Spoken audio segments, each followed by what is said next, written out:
Welcome to the Real Estate Pros Show, where we interview real estate investing professionals from coast to coast, as well as the service providers that serve the real estate investing industry.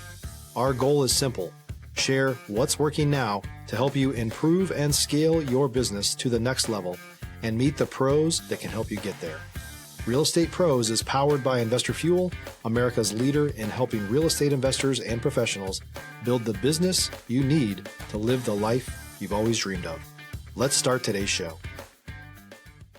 Property insurance for real estate investors doesn't have to be difficult, but it does need to be there to protect you when you need it. MyInvestorInsurance.com not only provides insurance at 15 to 30% cheaper than traditional agencies, it's built specifically for real estate investors like you. You can set up an account in about 2 minutes, get quotes on properties, turn on and turn off insurance for your fix and flip or rental properties in around 2 minutes without having to talk to anyone directly, all through our portal. There's no better way or faster way to make sure you've got the coverage you need to protect you, and no more lengthy policies either.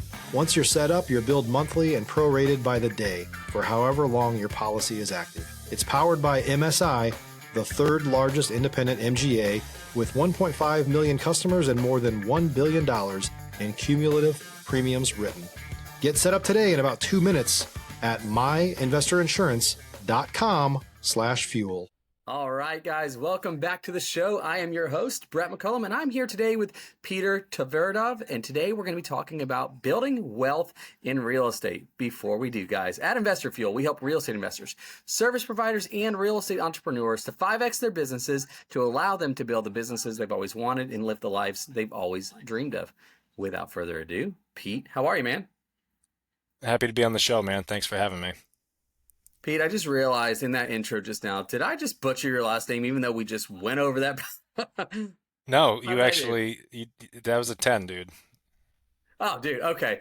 As I'm saying it, I was so self-conscious. I was like, did I just screw it up after we just spent time talking about it? So, It's man, okay. I'm very used to it. Yeah. I'm excited to be here with you, man. I got a lot to talk about. Got to kind of know each other a little bit pre-show, but can you do us a favor, rewind things back a bit, and catch us up to speed? Who is Pete? Sure. So yeah, been doing real estate investing for 11 years now, which is crazy to think about. I've had my company about 8 years, which is also kind of crazy to think about. I started in 2014 as a real estate investor.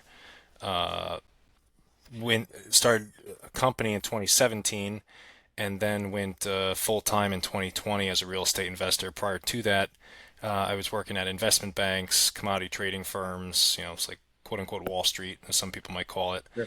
So I was doing that for about 11 years, and got into real estate investing. Absolutely loved it, and today, I have 3 companies.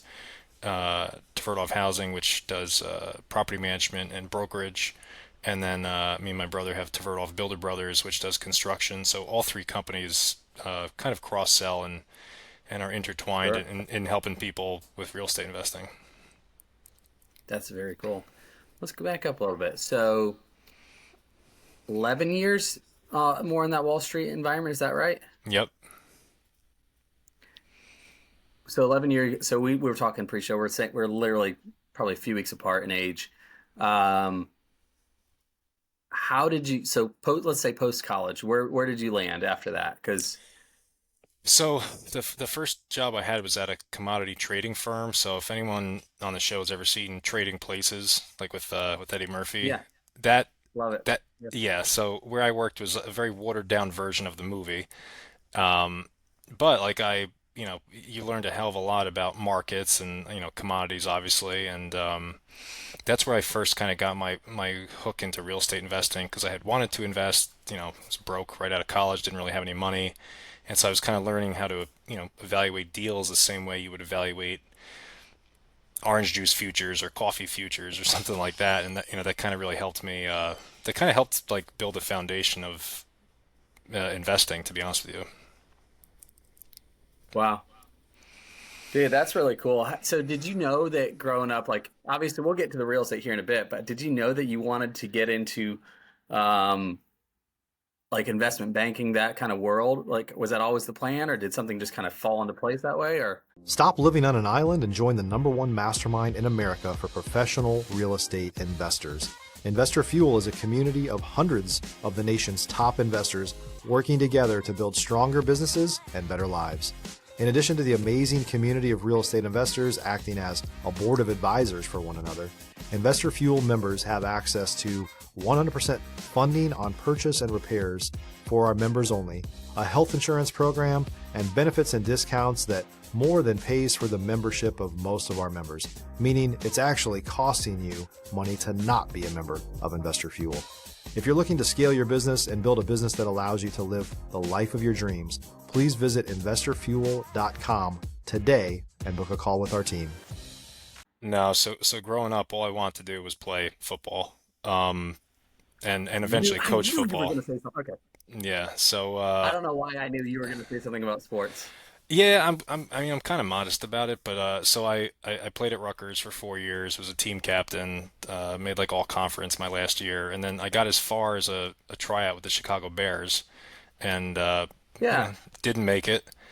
And I graduated in 2009, so the unemployment rate was like 8 or 10%. So and prior to my senior year in college, I was kind of figuring out what I wanted to do with my life if football wasn't going to work out, and I was thinking about being a cop. Sure.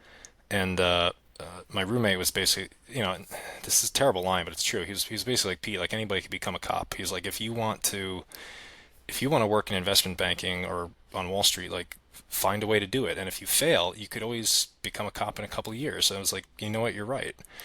And so it was really hard. I had to network my ass off. I wound up taking an internship after I graduated, where I got paid no money, and I had to commute into New York City on top of it to work for free. So really, I was losing money when you think Yeah. about it. And I worked for free for like 4 months. Then they gave me a job paying me $30,000 a year, real big bucks. And I was just grateful for the opportunity and kind of worked and worked and worked. And then, after I got a couple of years of experience, I kind of leveraged that into other job opportunities at different places. But that first place where I worked, that taught me. I mean, I've always had work ethic, but that taught me, frankly, how to do two things at the same time because things were so Sure. frantic and hectic. Like you're constantly on, like people would be on the phone, like two phones, they would be on the phone. Then I'd be talking to you at the same time. They'd go, hold on a second. And then I'd be talking to Brett, and then I'd put the phones back on. I'd be like, no, hold on. So I got very used to doing that. So I was very grateful for it, but obviously it's a very unique story. Sure. Dude, all right, we're gonna back up for a second, just for I don't know how we didn't touch on this pre-show. So we graduated the same year. We did the same thing at the same time. I played baseball through college, No kidding. and same story, same story. I went to Alabama out of college, out of high school, and Cool. played ball, and then we make it to the end, get in front of a few tryouts. I played for 6 weeks with the Reds organization. It That's was crazy. it was, and I'm not a big dude, right? So that's ultimately why I got cut. Is they're like you're good, but your body frame cannot support this kind of a beating. Like you can't do it. And I was mad as fire. Like I'm good enough to be here, But guess what happened a year later? By the way, I tore my labrum, tore Mm. two parts of my labrum. It's like okay, maybe y'all knew what you were talking about, but um, I remember that feeling of like this is all I've ever dreamt about and done. You probably started football when you were how old? I was 4, right, with T-ball, Yeah, like 7, 8 years old. Like that's all you know. That's it. And then, at this point we're 21, 22, 21 years old, at least that's me. And I'm like, I have no idea even what I'm good at outside of sports. It's tough, man. It's a tough Like transition for athletes because your whole, especially like your high level, like Division 1, like your whole day is training, and you're around your that's teammates. You it. don't talk to other students. Like you're eating and lifting and practicing and eating and lifting and practicing and eating and lifting and practicing, and then like 4 years go by, and then they spit you out, and you're like, Yep. you don't know how to do anything.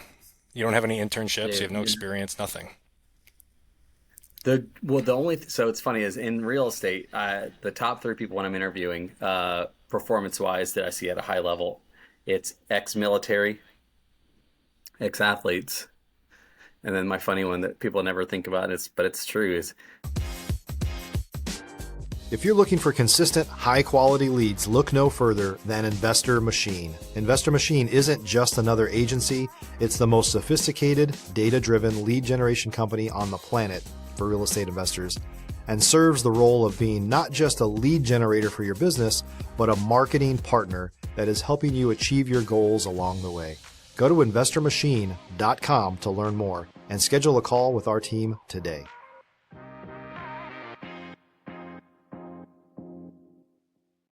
they've been to jail. Hmm. And the common theme is still discipline. Yeah, you know? 100%. And I think that's what has gotten most of us that are athletes in their REI business to where we are is, it's the discipline it takes to show up to practice every day, to lift when you don't feel like it, to run. We ran a lot. Baseball, we did. I was a pitcher, so we didn't do a lot of heavy lifting or anything like that. A lot of band workouts and stuff, but not a lot of heavy lifting. But we had to run forever, every day. And you don't ever want to do it. You never want to do it. So as an aside, I was always afraid to play baseball, but I may have missed the mark because I'm 6'4" and I'm a lefty. So Nobody likes you right now, okay? I'm lefty, and I'm. Sorry, that came from my heart, by the way. yeah. No, I'm just saying, like I Geez, probably could have been a pretty good pitcher, like if I worked at it, but jeez, dude, you can't teach yeah. that, man. Exactly. You I can't know. teach. That's what I've learned. Yeah, oh my gosh, yeah, that's funny. But let's catch it. All right, so you're working Wall Street, you're doing your thing there. Something we don't just unless you just like had this aha moment, like what happened that you were like, you know what, I'm gonna start. It's 20, what you said, 14. So you were already in working professionally for a little while when this happened. What was the thing that maybe sparked? Let me look at this real estate idea. What happened there? So in college, I my senior year, I had to find another place to live because my one of my roommates was like just so dirty. I was like, I can't do this another year, dude. I was like, I'm out.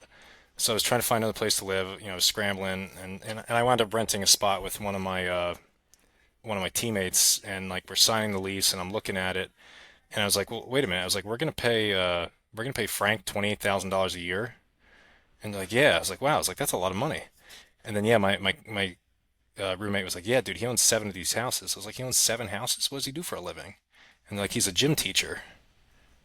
And that was like my light bulb moment. And so, and then Dude, from then on, I was like, man, I want to do what he does. And then I graduated college, had no money, and then eventually, when I got enough money, it was like 2014, and I actually called him when I was looking at a house. I was like, what do you think? And he kind of gave me his 2 cents on it, and then the rest is history. And now I think I've helped him, same guy. I think I've helped him sell like 3 or 4 of his houses because he's like an old tired landlord. He's been wow, liquidating, so it literally came full circle. that's pretty full circle. Yeah, Yeah. that's super cool. So 2014 rolls around, and it's what? How many years would you say? 6 years before you went full time? Is that correct? Yeah, so 2014, I was still working like a 9 to 5 in the city. I quit my 9 to 5 in 2020, so I spent like another 6 years, like, I mean, very slowly doing acquisition and like starting ancillary businesses to help me make more money. Yeah. So it was about what, 6-ish years, from when you started like 2014, about 6 years later, you went full time. Is that correct? Yeah, so during that time, I was still working like a regular 9 to 5, and basically what I was doing very slowly, but I was like acquiring more property, living very frugally, and that's when I started to create like an ancillary business. I got my real estate license. I started doing property management just to make a couple more bucks, and that whole thing kind of snowballed. So by the time 2020 rolled around, um, in my head, like one day, I was basically like, I don't think I need to work anymore. I was like, I could just do my businesses full time, and that's what I Yeah, decided to that's do. crazy. Yeah. So how many did you have a portfolio of homes at that point that you owned, or okay, how I did. far did you get? Like, I always ask that question because I always wonder what that safety number looks like for people. Like, I had 5 homes, I had 100. Some people are like, no, there's never enough to make me feel safe. What did that look like for you? Well, I think the general thing is the answer to that question is going to be different for everybody.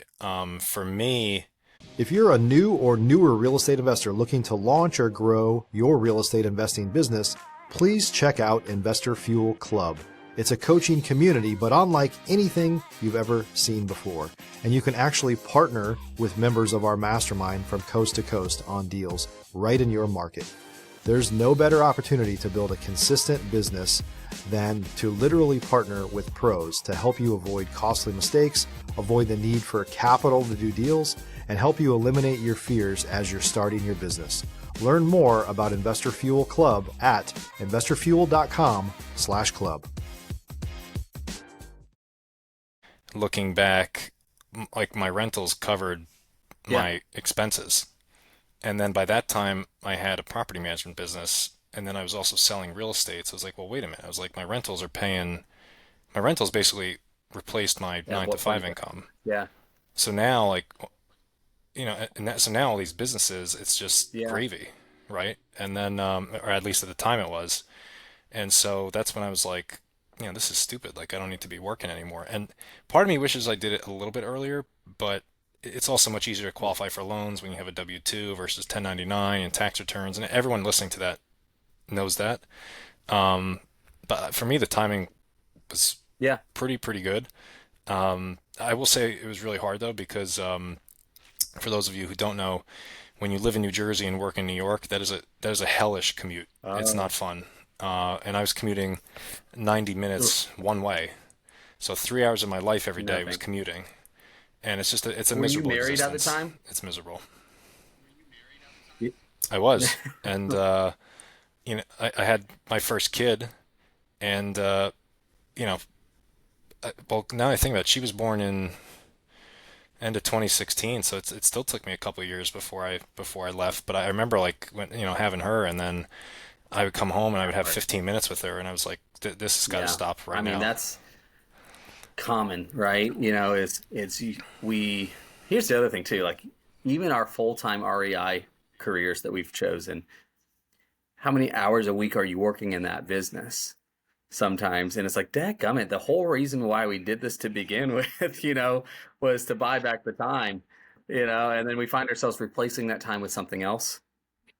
At least I've been guilty of that, man. Well, well, here's the difference, for me anyway. When I was working, it was like detention. Uh, Now it's fun, so it sure. doesn't feel like work. So that's where it could get dangerous because like you don't shut it off. Yeah. I don't know. Same here. Like, I like it. I enjoy it. It's what I like to talk about. It's what I like to think about. It's what I like to do. Now, I'll be honest with you, my wife doesn't love that I talk about it all the time. She's like, there are other things to talk about. Um, but like Yeah. I get it, man. And so, and our kids, I've got four, by the way, right? So, yeah, really, Wow, yeah, God bless you. oof, it's a lot.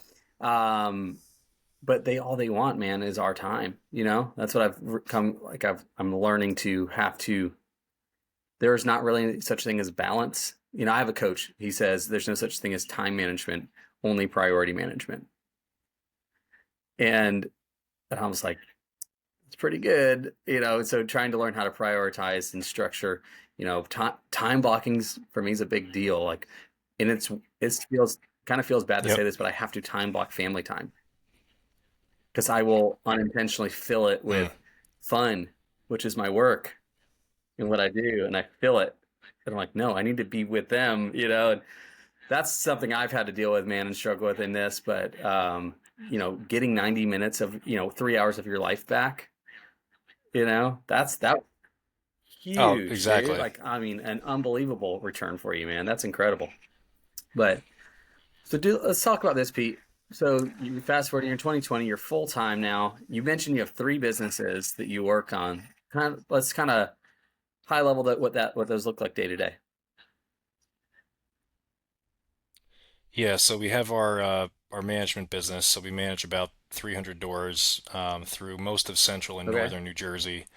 That business we've just constantly been fine tuning over the years. And what I've learned with that business is number one, it's a very thankless business. So a lot of owners are never happy. and a lot of tenants are never happy. And then we're in New Jersey. It's a very tenant-friendly state. Okay, it's highly regulated.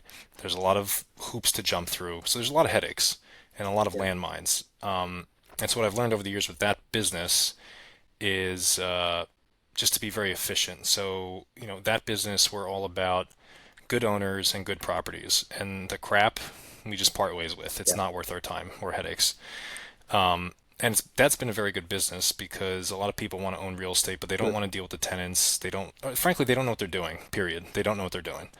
And we're really good at that. Like we've helped multiple clients build six figures of Wow. equity, forced appreciation or increasing their cash flow, year over year with, obviously with rent increases, but just knowing the market and, saying to, like, for a very small example, we have an owner who we're trying to help him. I don't know if it's going to work out. We'll see, but we helped them evict the tenant, want to put it right back on the market, and I was like, dude, update a kitchen and bathroom and paint the place, and you'll get like $500 more a month. Why wouldn't you do that? $500 more a month times 12 months is $6,000 times 10 11. I just increased the value of your property $70,000 Right. having this conversation. You're welcome. And that's what like a lot of people don't get. So that's why when we get with management, we get people who like whine and cry like, well, my handyman with no insurance could do it for $75 cheaper. I'm like, that's great, dude. Then take your whole business back. I don't need to have this conversation with you when I know how much money in equity we can make for you guys if you Right. just listen. So that's our management. That's our management business. And then as a broker, I really just hammer New Brunswick, New Jersey. It's where Rutgers is. Which is where I went to school, played football. It's a great city, and I've been the top realtor there the last 3 years. Know the city extremely well, so I just hammer that with with everything, with marketing, YouTube, Facebook, you name it. My signs are everywhere. And that's been very good because a lot of people, they come up to me, hey, like I want to buy a two family, I want to buy a three family, I want to buy a four family. And obviously I help them do that. And then what helps me as a realtor stand out even more, we also own a construction company. It's like me and my brother have a construction company, so I'm a licensed general contractor, and we do big work. We build two families and four families and multi-units. So now when I go with a client to look at a three-family house or a two-family house, I'm almost looking at it from like a home inspector's point of view, and it gives them such an advantage when they're trying to acquire real estate. So all that combined, like no one else in the Sure. state has that. So when they talk to me, yeah, and they want to invest in real estate, it's a really good fit. But I am picky because to your point, you don't have an infinite amount of time. So I have to separate the contenders from the I love pretenders, so that. to speak. And you're not wrong. With there's, I mean, there are people across the country that I know that have a similar model set up, but like it's fewer and further between. In being able to run that in house like that, full service all the way around it. That's pretty remarkable, man. That question I thought of when you were talking earlier, it hit my brain. Do you think How do you feel about this?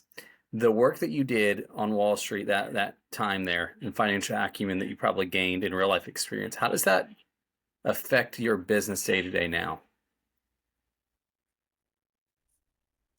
It affects it a lot, man. Because I would see, so for example, I would see things like on the trading desk, they would be coming up with like a weekly update about soybeans, and they'd be in like the fields taking pictures of like, the soybean and like that they visited a soybean farm and like here's, what we think is going to happen the next Sure. 3, 6, 9, 12 months. You do the same thing as a Yeah. realtor, right? Like I have monthly market updates where I talk about the It's real estate matrix. market. Yeah. And what I've learned is like to talk about things in layman's terms. You don't say, well, the 10-year treasury Nice. yield, blah, blah, blah. Nobody knows what the hell that is. You got to, like, I had a 940 SAT score. I'm not like this brilliant guy. You Why have we to played talk sports, like you're man. That's talking why to we a play caveman, sports. you know? Dude, I love bringing that up because people think, grades are everything, and it's the complete Yeah, opposite. Work ethic is where, for what sure. takes you places. But anyway, so there was that. There was learning. like obviously numbers were important, being surrounded by intelligent people. And then, I'd be across like so many different business deals. Like I didn't take a business class at Rutgers. I didn't take a math class. I didn't take a finance class. I didn't take an economics class. Everything I learned was like self-taught through work experience Yeah. and books for the most part. So yeah, a Yeah. lot of it I helped me. always the reason I asked that too, because I think about this a lot. Uh, other businesses have so many things that we can pull away from them to apply to our model, to what we do. Like I was an insurance adjuster. That's what I did after, because I had a buddy that was working Mm, there. I worked at the do do do do do do do, that one. That was the one I worked at, and and I probably did about 5,000 claims, bro, that we did. And what I learned wow. when in the real estate, like we're direct to seller with a lot of what we do on my personal end of things. And how do you negotiate with somebody that's in a situation where they need to sell, or you talk, or learning how to negotiate at a high level? Do you know that like I owe probably all of my negotiation success to this Fortune 100 company that spent however much money on us teaching us how to do this? And I Sure. never didn't think about it until Well, one day I was like, oh, that's what it was. I'll give you a good quick example of that. So I probably got a decade experience negotiating during COVID when people didn't want Mm, to pay their rent, and I had to like learn very quickly, like, how to say no or how to say, well, basically too bad, you're paying it anyway. And work with people and because, wear your psychologist hat and listen to them. And, so experience is extremely valuable for, developing skill set. yeah, I think no doubt. I mean, and there's so many things that like, and I tell this to people because most of us didn't have our whole professional career as a real estate investor. Most of us came from something to this. And I think there's just so like look at these Fortune 100 companies, these big businesses that have really high level SOPs and really high level process, everything that's involved. And it's like there are things in business that are just principles that translate, and being able to look across other businesses of what works. Marketing is a great, way to look at it. Like, why do certain companies, land better than others? Look at their marketing. Like how can we implement? Like you're top of mind everywhere in your market because you are everywhere. Well, where did you start thinking about like other businesses have figured it out. Why do we and we don't put it into practice? You know, it's just something I've been seeing.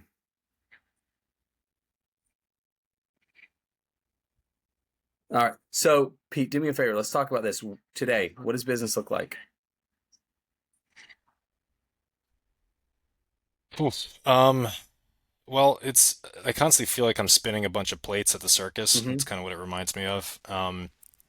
So today, uh, I mean, currently we're building a 9 unit mixed-use building, new construction, and that one I actually have some investors on, which was really cool, and that's opened huge doors where I think I'm going to start going down like more and more development route where I find deals and I have 100 different investor clients for many years. People have practically been begging me to invest money with me. So now it's like, okay, I found this deal. We're raising 20% of the equity. Do you want Hmm. in? Yes or no?